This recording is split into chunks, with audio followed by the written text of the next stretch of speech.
Assalamu alaikum, I'm Aisha and you're watching SAMAA News. Here are today's headlines. President Donald Trump says he is 100% confident Iran will stop enriching uranium and abandon any attempt to build a nuclear weapon. Trump claimed Iranian officials had privately agreed to hand over what he called the country's nuclear dust. During a media talk, he said the United States will see what happens in negotiations with Iran, adding Washington is only interested in securing a good deal. Trump also praised Pakistan's mediation efforts, saying the country had been great during the crisis. He specifically commended Field Marshal Asim Munir and Prime Minister Shehbaz Sharif for their role in helping diplomatic efforts move forward. About his upcoming visit to China, Trump said he would have a long talk with Chinese President Xi Jinping about the war in Iran, but made it clear that he didn't need Xi's help to end the crisis. Pakistan has categorically rejected a CBS News report regarding the presence of Iranian aircraft at Noor Khan Air Base, calling it misleading, speculative and sensationalized. The Foreign Office said the aircraft were in Pakistan as part of logistical arrangements linked to Islamabad talks, not because of any military contingency. According to the spokesperson, several aircraft from Iran and the United States arrived in Pakistan following the ceasefire and during the initial round of the Islamabad talks. Pakistan stressed that the Iranian aircraft currently parked in the country arrived during the ceasefire period. Iran says its finger remains on the trigger, but its focus is still on peace and diplomacy. Government spokesperson Fatemeh Mohajirani warned tensions remain high after President Trump dismissed Tehran's response to a US peace proposal and said the ceasefire was on life support.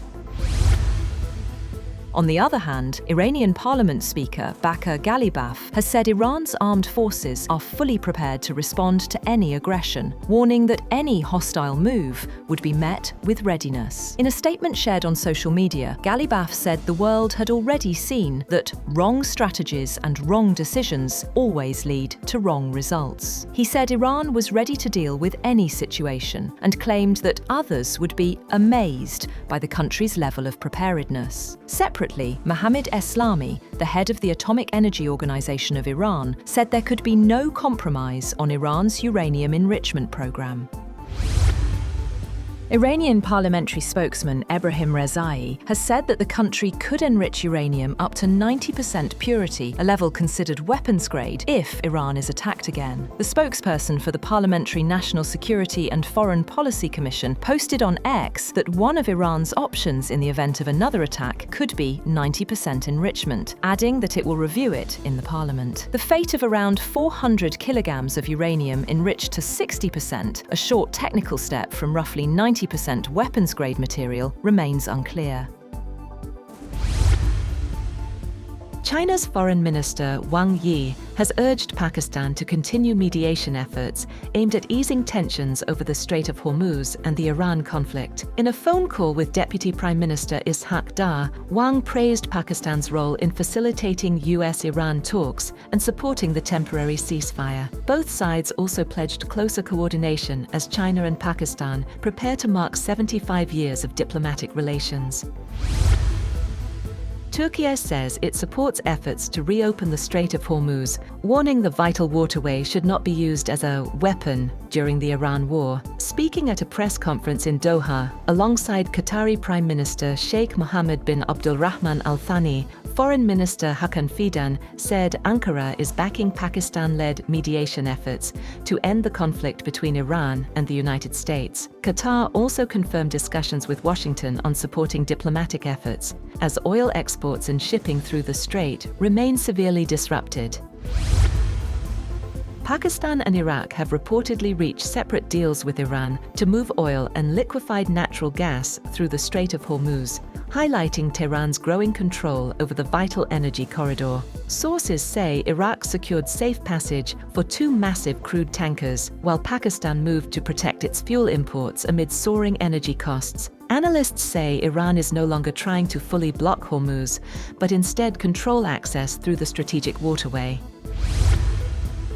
A powerful blast ripped through a crowded market in northwestern Pakistan, killing at least 10 people and wounding dozens more. The explosion struck Naurang Bazaar, damaging shops and vehicles as panic spread through the area. The attack comes days after a deadly assault by Afghanistan-based militants on a police post in Banu that killed 15 officers.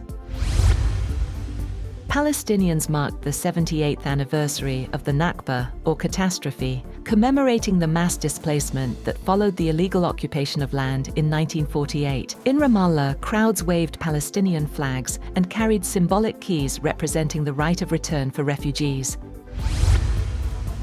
Russia successfully tested the RS-28 SAMAA, a new strategic nuclear-heavy intercontinental ballistic missile with plans for deployment by year-end. President Vladimir Putin has described it as the most powerful in the world. The missile is designed to carry nuclear warheads across thousands of miles and, according to Putin, can penetrate all current and future missile defense systems. The announcement comes amid continued tensions with the West over the war in Ukraine and follows years of delays and failed tests in the SAMAA program.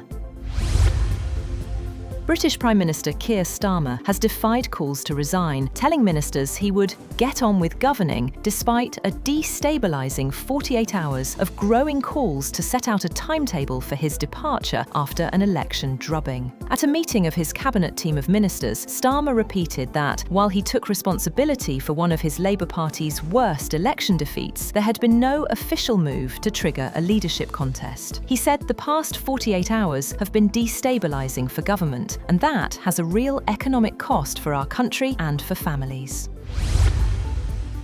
French President Emmanuel Macron announces $27 billion in investment commitments for Africa at the Africa Forward Summit in Nairobi, focusing on energy transition, agriculture, and artificial intelligence. He says 14 billion euros will come from French public and private companies, while African investors will contribute 9 billion euros, with the plan expected to create around 250,000 jobs across Africa and France. Macron described the initiative as a partnership of equals, as France works to rebuild influence in English-speaking African countries amid declining ties with several former colonies and growing geopolitical competition.